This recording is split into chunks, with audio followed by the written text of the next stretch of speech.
Sa buhay, lahat tayo ay dumadaan sa iba't ibang pagsubok. Minsan, pakiramdam natin ay parang ang bigat-bigat na ng mundo.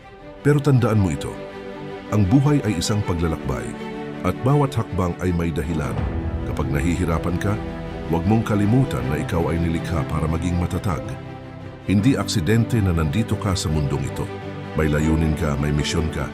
Ang tagumpay ay hindi tungkol sa pagiging perpekto. Dato ay tungkol sa pagiging masipag, sa pagtanggap sa pagkakamali, at sa patuloy na pagbangon sa kabila ng lahat. Huwag kang matakot humingi ng tulong. Walang taong nagtagumpay ng mag-isa. Tandaan mo ang tunay na lakas ay nasa pagtutulungan at pagmamalasakit. Tuwing umaga, may bagong pag-asa. Ang bawat pagsikat ng araw ay paalala na maaari tayong magsimula muli. Ikaw ang liwanag sa buhay ng iba. Ang bawat ngiti mo, ang bawat kabutihan na ginagawa mo ay nagbibigay inspirasyon sa iba na ipagpatuloy ang kaya huwag kang susuko. Lahat ng pagsubok ay lilipas. Magtiwala ka sa sarili mo at sa plano ng Diyos para sa iyo. Lagi mong tandaan, may magandang hinaharap na naghihintay sa iyo. Maniwala ka sa sarili mo.